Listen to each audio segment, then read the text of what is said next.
Boa noite, pessoal. Eu estou aqui hoje para apresentar a entrevista que eu fiz com o segundo maior grupo de cooperativas da América, o Grupo Desjardins. Eu fiz a entrevista com o senhor Réal Bellemare. Ele é o CEO da área de operações e desempenho. Ele trabalha também com a compliance. Ele lidera 400 pessoas no grupo.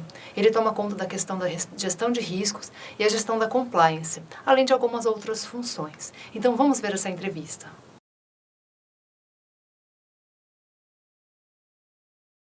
Okay, well, first of all, in Canada, you have to understand Canada has 10 provinces.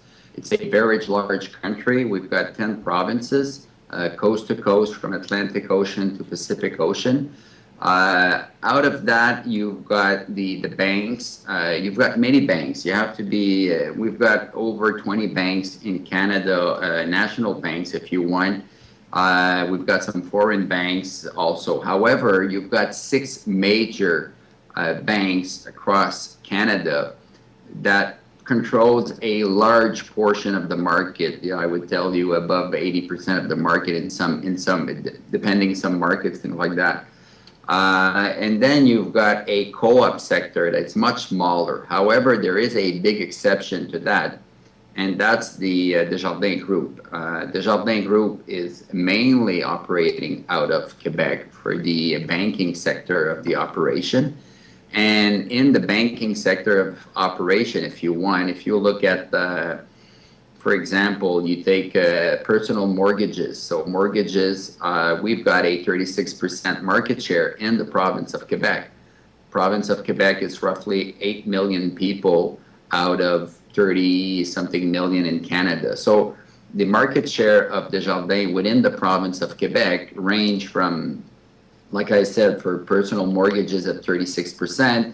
When you look at personal savings balance sheet products, we're at 40-something percent, 42%. Total personal saving balance sheet and off balance sheet, you're talking about at 25%. So Desjardins is really the exception, where it's a large group. Desjardins has 250 billion of assets, and we are the main financial institution in the province of Quebec, larger than any chartered banks. However, outside of Quebec, in the 9 other provinces, you've got a lot of local co-ops. However, those co-ops are much smaller. The largest co-op outside Quebec would be Van City. They're in Vancouver, in British Columbia, and they have asset of roughly, let's say, a little bit less than 20 billion. So you see Desjardins 250 billion, and Van City is less than 20 billion. And if you put all the co-ops together across Canada, the financial co-ops, they're smaller, all of them, than what Desjardins is. And Desjardins is mainly operating in Quebec for the banking sector, a bit of operation in Ontario. However, we do have insurance companies that have quite substantial market share. If you take, for example, general insurance, so we're talking about auto insurance, home insurance. We are the 3rd largest group in Canada and the largest group in the province of Ontario.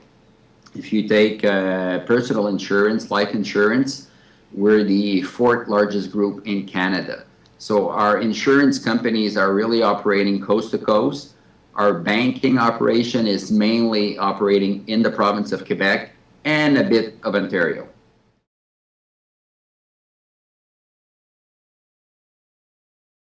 As a financial institution, as you know, financial institutions are let's say, are leverage companies. The good thing in Canada, we are monitored by our regulator, is l'Autorité des marchés financiers, and Desjardins is regulated the same way as a bank and the same way as the Canadian banks are, and we are respecting everything that is coming out from the Basel Committee. So that's quite important for us, because we need to have the full confidence of our members. Members have to believe that putting money at Desjardins, well, their personal savings will not be at risk putting that money at Desjardins. What we have a very strong capital base.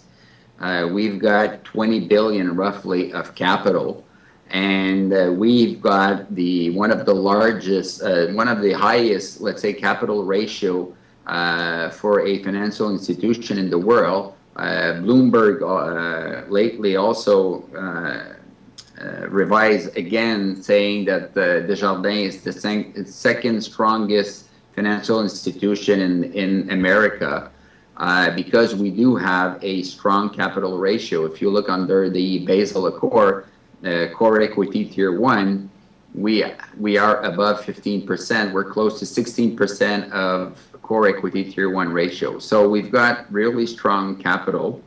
Most of that capital comes from retained earnings that have been sent to our reserve, general reserve, over the years. So that capital was built over 115 years, and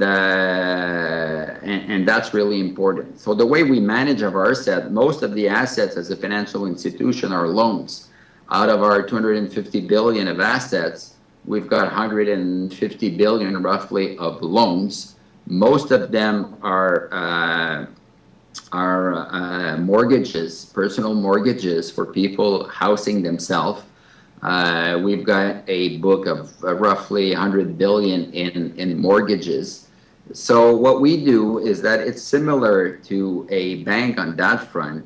For sure, we're there to help the community, but to be able to help the community, we have to make sure that the co-op itself will be there and will be viable for the next 115 years, the next 115 years. So we need to be prudent. We need to originate loans to people who are able to repay those loans. So it's a balance, and this is where sometimes people are misled. Some people, they sometimes confuse a financial co-op with a non-for-profit organization. And we're not that. We're not a non-for-profit organization. We are for the benefit of our members, and to be able to bring something good to our members, you need to be productive.